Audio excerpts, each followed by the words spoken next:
Hallo ihr Lieben und herzlich willkommen zum heutigen Video zur Campi Flegrei. Wir haben den 26.06.2024. Schön, dass ihr wieder eingeschaltet habt. Wir werden uns heute in diesem Video über den Bradyseismus unterhalten, das besorgniserregendste Phänomen, welches wir bei den Flegräischen Feldern beobachten können. Und besonders hier in diesem von mir gezeigten Hafenbecken im Golf von Pozzuoli. Wir können hier immer mehr zunehmend beobachten, wie die Ebbe, unsere Gezeiten, das Becken immer mehr trockenlegen. Und das liegt daran, weil sich der Boden dort an dieser Stelle besonders weit hebt. Aktuell haben wir dort eine Hebungsrate von ungefähr 2 cm pro Monat, welches vom benachbarten Rite GPS aufgezeichnet wird. Das steht direkt hier nebenan und das Hafenbecken kann man sehr toll beobachten, wie dort immer mehr das Hafenbecken bei Ebbe trockengelegt wird. Und wir haben jetzt aktuell eine Hebungsrate von 2 cm pro Monat, was enorm viel ist. Die Rate hat sich jetzt in den letzten Wochen verdoppelt, ja, aufgrund der letzten Erdbebenschwärme, die wir dort auch hatten, die dadurch zunehmend signalisiert haben, dass die Bodenhebung gewaltig zugenommen hat. Wir hatten dort immer einen Durchschnittswert von ungefähr 10 bis 11 mm pro Monat und jetzt stehen wir aktuell bei 20 mm pro Monat plus minus 3 mm. Das kann immer ein wenig schwanken und unsere enorme Anziehungskraft der Sonne und des Mondes, die unsere Gezeiten beeinflussen können. Auch das Wetter kann die Gezeiten beeinflussen. Ja, sie sind zwar nicht so enorm wie jetzt zum Beispiel bei der Nordsee, wo das Wasser richtig weit zurückweichen kann, aber hier können wir jetzt aufgrund der Bodenhebung immer mehr beobachten, dass das Hafenbecken immer mehr trockengelegt wird. Ich kann euch hier auch einmal ein Bild einblenden, darauf könnt ihr das besonders gut beobachten. Wir haben hier in der Mitte des Beckens, ja, dazu scrolle ich jetzt mal gerade ein bisschen weiter ran hier, haben wir eine Fahrrinne. Ja, so dass die Boote hier durch diese kleine Hafenöffnung hier unter dieser Brücke her rausfahren können. Und hier gibt es eine durchschnittliche Wassertiefe, soweit ich das richtig gelesen habe, von ungefähr 1,5 bis 2 Metern. Und die Gezeiten schaffen es jetzt, weil vorher, ne, wo das Wasser immer etwas zurückgewichen ist, stand trotzdem immer noch Wasser im Becken, sodass die Boote rausfahren konnten. Und jetzt ist die Ebbe, ja, wenn das Wasser weggeht, ja, die legt das komplette Hafenbecken trocken, auch die Fahrrinne. Das heißt, es ist keine Möglichkeit da, dass die Boote dort rausfahren können. Und die Flut wird es jetzt in Zukunft, wie gesagt, immer weniger schaffen, das Hafenbecken komplett zu füllen. Das heißt, wenn diese Bodenhebung in der nächsten Zeit nicht aufhört, wird dieses Hafenbecken irgendwann auch nicht mehr zu nutzen sein. Das heißt, die Bootsbesitzer werden dazu aufgefordert, auch diese Boote von dort zu entfernen und dass man dort einfach ein totes Hafenbecken einfach hat. Ja, ein Hafenbecken, was einfach da ist und nicht genutzt werden kann. Und aufgrund dessen, dadurch, dass man diesen Bradyseismus jetzt in letzter Zeit so gut beobachten kann, aufgrund dieses Hafenbeckens und auch der GPS-Messdaten, dass die Bodenhebungsrate sich verdoppelt hat, steigt natürlich auch die Sorge vor einer in Anführungszeichen genannten Supervulkaneruption.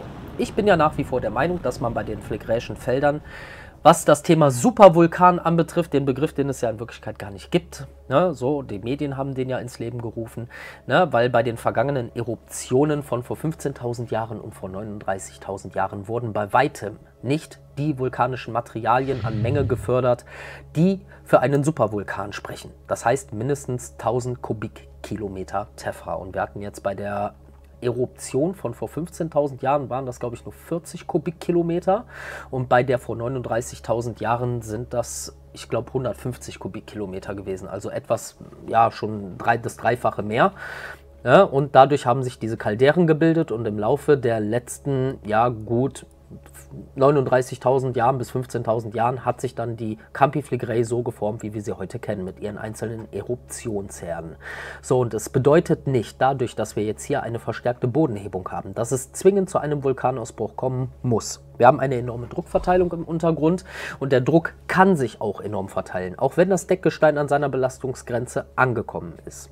Es kann natürlich passieren, wie auch schon mal erwähnt in meinen vergangenen Videos, dass eine kleine phreatische Eruption, was natürlich eine Vollkatastrophe wäre bei so einem dicht besiedelten Gebiet, im Bereich der Solfatara stattfinden könnte. Das heißt, eine gewaltige Dampferuption. Ja, wir reden hier nicht von einer phreatomagmatischen Eruption, das heißt, dass flüssiges Gestein mit gefördert wird, Magma mit an die Oberfläche kommt. Und ich gehe eher schon davon aus, damit rechne ich eher. Aber eine Supervulkaneruption, ja, Das kann ich euch nicht zu 100%ig genau beantworten.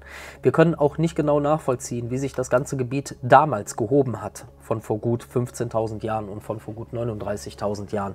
Ob sich das Ganze genauso abgespielt hat, ne? Weil damals sah das halt noch nicht so aus wie jetzt. Ne? Das Hafenbecken hat nicht existiert, die ganzen Gebäude haben nicht existiert und wir werden jetzt auch immer zunehmend mehr beobachten können und auch anhand von Beiträgen, die veröffentlicht werden, auch bei uns in der Facebook-Gruppe, die unten verlinkt ist, wo es um die Phlegraischen Felder geht, wo stetig immer neue Berichte veröffentlicht werden, wie diese Gebäude hier immer mehr geschädigt werden. Ja, immer mehr Risse entstehen und wir haben hier sehr instabile Altbauten auch, die aufgrund der Bodenhebungsrate auch immer mehr baufällig werden.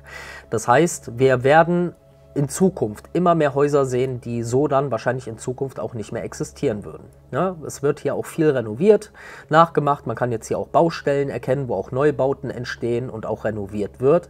Ob das so gut ist, wage ich wirklich aufgrund des Bradyseismus zu bezweifeln.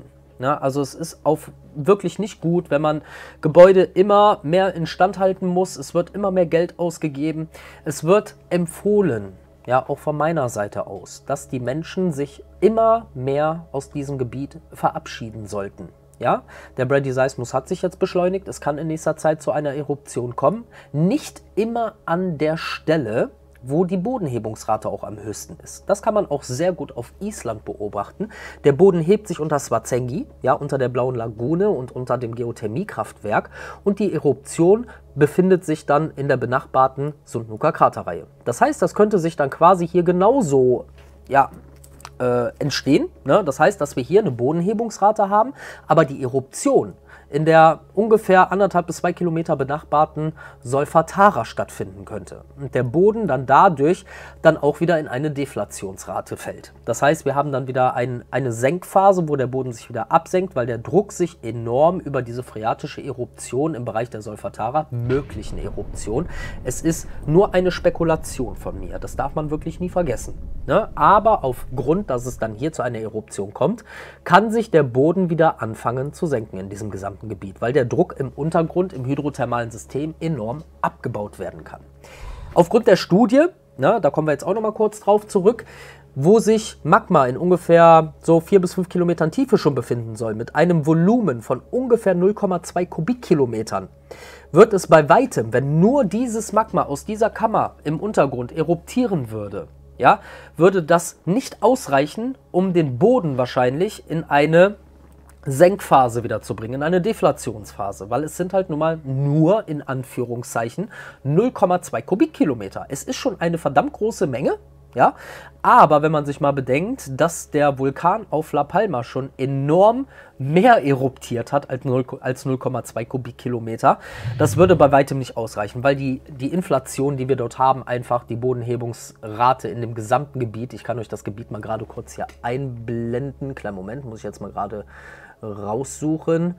Das ist einmal dieses Gebiet hier, genau. Also in diesem Gebiet wird die stärkste Bodenhebung gemessen. Unter anderem wird es jetzt auch eine Bodenhebungsrate im Golf von Pozzuoli geben.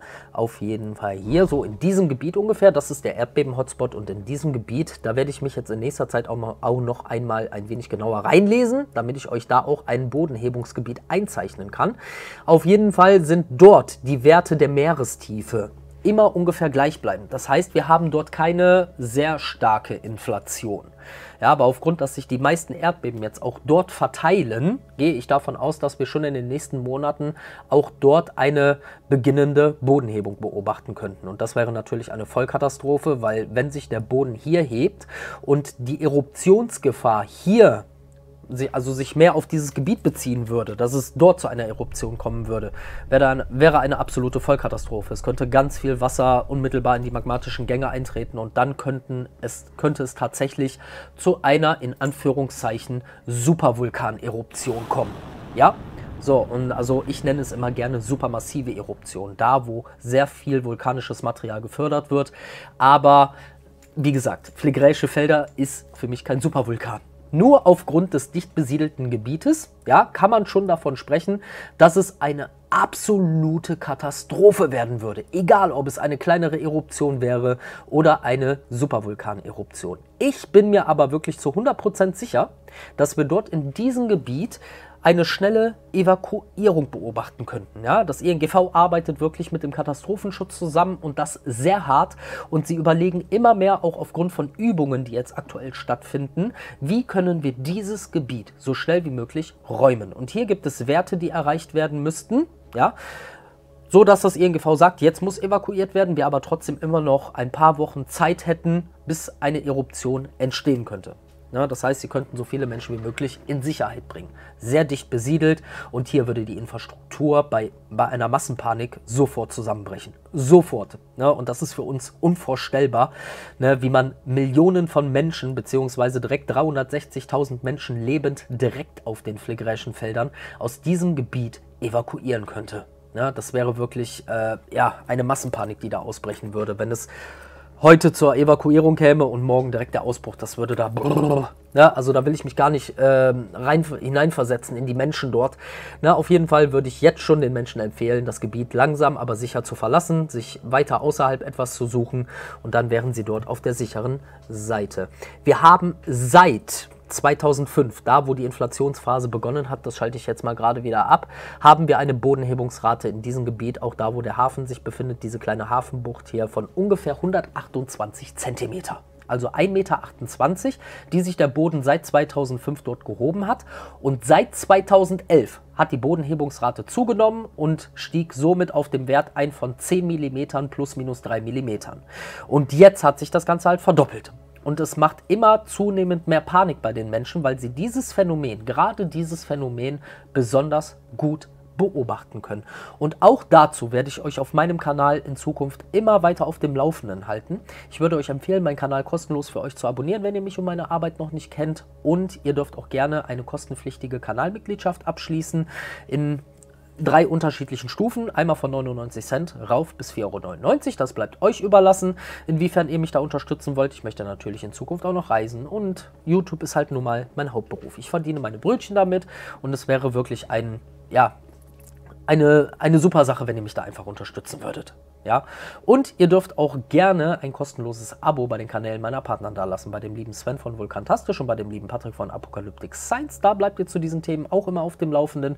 Und ihr dürft auch gerne die Seite von Mark Seglert besuchen, vulkane.net. Für die Seite mache ich besonders gerne Werbung in meinen Videos, weil Mark Seglert ist wirklich eine Person, der sich echt viel Zeit nimmt für seine Seite und euch zum Thema Vulkanismus und Naturphänomene weltweit täglich auf dem Laufenden hält. Egal, ob es Island ist, egal, ob es die Phlegraischen Felder sind, egal, ob es irgendwelche anderen Naturkatastrophen sind, Hochwasser und schwere Unwetter im Allgemeinen, ihr bleibt immer auf dem aktuellsten Stand.